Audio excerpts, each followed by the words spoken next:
Welcome to a Better Place Australia podcast. In this case study, a separated dad wanted to see his children more regularly, but the time he was getting with them was unstructured and there was no set routine or schedule in place.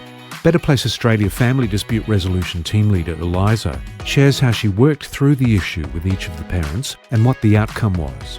Okay, so we are talking about a family that had 4 children, and Dad had initiated mediation because even though he was having time with all the children, the time was a bit unstructured and they didn't have a set routine or schedule in place. Okay, so I guess that could be quite difficult if there's nothing even established to start with, right? Yes, I think the time was happening on an ad hoc basis, which wasn't giving either of the parents any consistency. And it wasn't giving the children consistency either, in that mum was reporting that the children were saying, "When are we going to see Dad?" And Dad was saying the children were on the phone saying, "When are we seeing you next?" Oh, wow. That's really tough for the kids, isn't it? Yeah, in every mediation, obviously our primary focus is the children and on, their best interests and their well-being. So in every mediation, we are very child focused. So Yeah. this mediation was no different to that, in that what we wanted to achieve was a really good outcome for the children, but also for the parents as well, to allow them to plan things and plan activities with the children and have that consistency and stability. So how did you bring about that with them? So the session ran in shuttle, which means that I mediated separately between both of them. And having already done the intake appointment to get the background and the context, and then completed the pre-mediation review, I already had some idea of where each of them stood in terms of what they were hoping to achieve. So the mediation was really about sharing that information with the other parent and seeing whether the other parent was open to, or each of the parents was open to shifting their proposals and trying to find a middle ground where they could achieve an agreement. And were you able to facilitate that? Yes, look, it took a few sessions, which, that's completely normal for mediation.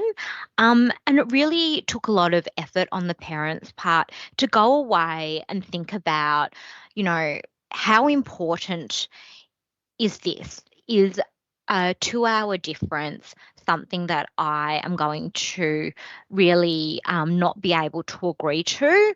Or is this a area where I have some scope to shift in order for us to be able to reach an agreement that's going to be positive for the children? So it was really about having those difficult conversations about what elements of the parenting agreement were important to them and what were the areas where they could shift a little bit.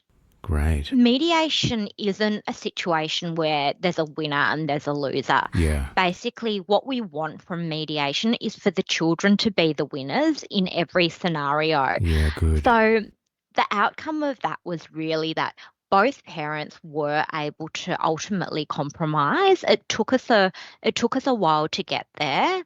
However, both of them were really child focused, and the issue that comes up for a lot of parents is each of them want what's in the children's best interest, Yeah. but each of their ideas around what that is can be very different. Oh, wow, yeah.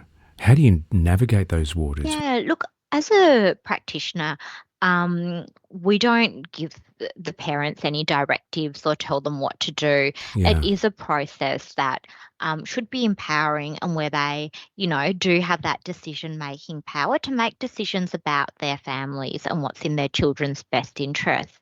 However, what I do is facilitate those conversations around, if you don't reach an agreement, what are the options going to be? And get them to have a think about whether there is any scope for them to shift and ultimately achieve an outcome through this process. Yeah, that's a good takeaway, isn't it, for this example? Yeah, yeah. And I think, that's the important thing to bear in mind, that mediation is not an adversarial process. It is a collaborative process. Even if we're running in Yeah. shuttle, the key is to facilitate that collaborative discussion, because we're all here for the same thing, which is the children. That's Eliza, Team Leader for Family Dispute Resolution at Better Place Australia. If you're a separating parent or a separated parent needing mediation, then contact the Family Dispute Resolution team for assistance. Go to betterplaceaustralia.com.au.